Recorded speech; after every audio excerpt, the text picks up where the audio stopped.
Assassin's Creed Shadows is a huge success, they said. Everyone's loving it. 3 million players, my friends. This is just such a great day for Ubisoft. Well, it's really not. They might have 3 million players with all their subscriptions and things like that. I don't doubt that number, but notice they keep saying players, they don't say sales.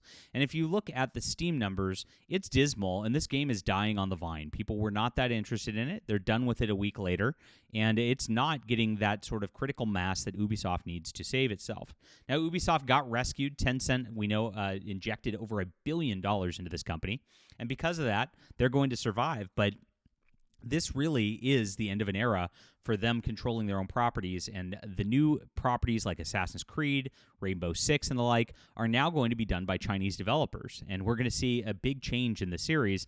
I don't know that it's going to be for the better, but it is going to be a little less woke at the very least. So let's get into this sales decline numbers and these Steam numbers down and see exactly what's going on here. Please hit the like and subscribe button as we talk about all things in the culture, especially when it pertains to games like Assassin's Creed Shadows, some of the biggest stuff in culture, some of the biggest fantasy that could be out there.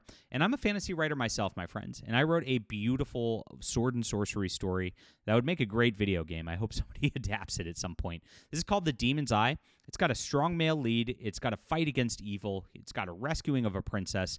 This is what stories used to be when they were great, and they refuse to do that. They want to subvert expectations. That's what they always say: subvert expectations, make it their own, and that's how you get a Black Samurai, right? Every single time, and it's just something that's so tired. So we're making a difference right here, coming out with great books all the time. If you are a reader and you enjoy fantasy, this is a wonderful spot to be. Check it out. It's available on print and ebook for your convenience. I'll have that in the description below. It's only $4.99 for the ebook, guys. If you want to support our channel, it's a great way to do so. Thank you for being here. Okay, so here's what we got. Assassin's Creed Shadows saw peak player counts decline nearly 30% following its release.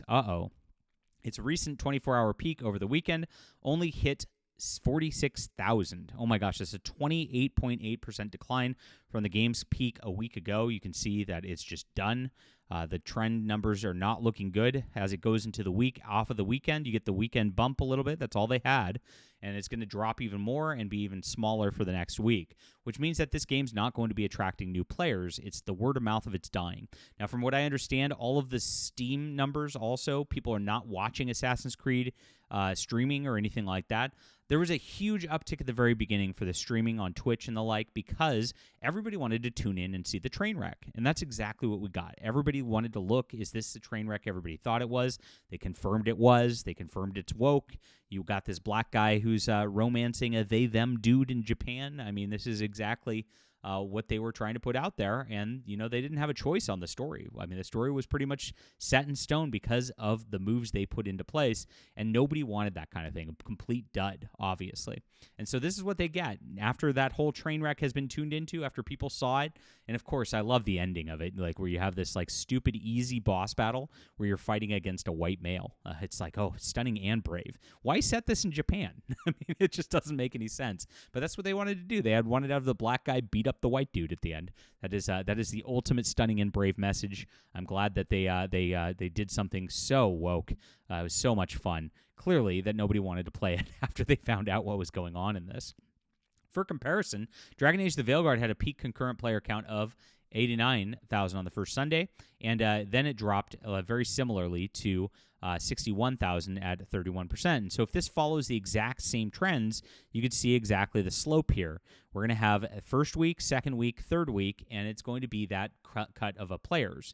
And when that all happens, it kind of dies off over time in a big way, and you can see just how that slope goes down. That's exactly what we're going to see with this. So there's no way that this game is going to get up to that 6 million sales that they were projecting early on. It'll take a long time to get there. And remember, the president of Ubisoft back in the day said that it would take $8 to $10 million sales in order to break even on this game. So there's no way. This is a huge epic loss.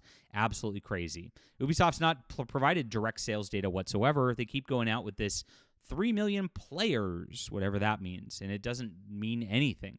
And they always say second highest day one sales in Assassin's Creed franchise history. Biggest Ubisoft day one on PlayStation Digital. Best community ever. Okay, whatever. So this is not total sales, and so this is what was talked about at Alina Analytics on this last week, is that Ubisoft's streaming service, Ubisoft Plus, is only $17.99 per month, and you can get a game like this on day one. And so that changes things because you're trying to sell a $70 game, or you can get that on that level. The game had only sold about 1 million copies between Steam and PlayStation by March 22nd. And so they don't have a big one right there. Even with the game hitting 3 million players, has a long way to go to break even, as I said. They said it would likely have to sell between 8 and 12 million units just to break even. And this is what he said exactly. His quote, "When you look at who succeeds in the AAA space, so what I'm going to say applies to mostly premium games, like more traditional kind of AAA games, you have 10 games in a year that will sell 10 million copies. The reason I'm quoting 10 million copies, from what I've seen what it costs, our costs, and the costs of our competitors and everybody. Everything leaks in our industry, so you have privileged information on where the competition is going. But mostly I estimate 10 million copies, give or take 2 million copies, is mostly what you need to break even. So that you only have 10 million games that hit that every single year." Now, the investors were not impressed by this morning. And if you look at Ubisoft stock, you can see that the 5 days right here, even though they got that injection of cash last week, you can see it, it just went down below its regular level. So even with the injection of cash and they're selling off of these assets, it looks like Ubisoft overall is doing even worse than it was before. It was doing about $278 US dollars before. Now it's $238 as of this morning. Big problems for Ubisoft as it's going along. The investors are not impressed with happening. This is very clearly a complete failure on every single level, despite what the mainstream media said. So let's check out what the mainstream media is actually saying about Assassin's Creed Shadows now. So we've got a "Don't Miss Assassin's Creed Shadows Secret Knowledge Points" tree. Oh, yes. They're still shilling over at Forbes. Paul Tassi's been one of the worst over there. Assassin's Creeds might get a lot harder soon if you want it to be. Oh, boy. A new difficulty setting might be coming. Maybe. Okay. They said it was pretty easy from what I've seen. Assassin's Creed Shadows devs actively looking at an even harder difficulty mode. This is all they're talking about, is trying to make it a harder difficulty mode at this level. So there it is. It lives up to the series name. Thanks to The Verge. It gives a great review a few days in. 10 things I wish I knew. You could tell the media just is ignoring everything about this and all the problems that are going on, pretending like it's just a wonderful success and that it's great and that everything's going well for Ubisoft because they're all on the dole. All these people get access from companies like Ubisoft, and so they're not going to say that there's anything bad about the game. They're not going to say anything that there's a problem or anything like that, because they can't, or otherwise they might get their access yanked, and they know it. And so this is exactly what's going on right here, and the media is just completely watching and and fiddling as Rome burns, or rather as Japan burns, I guess, in this situation. But gosh, we called it really early on, and it's confirmed now. Assassin's Creed Shadows is a failure. Leave a comment down below with what you think about this. Please hit the like and subscribe button, and check out my Demon's Eye fantasy novel, guys. You're going to absolutely love this. This is wonderful classic storytelling. It's in the description below. Support our channel. Thank you for being here. We'll be back soon.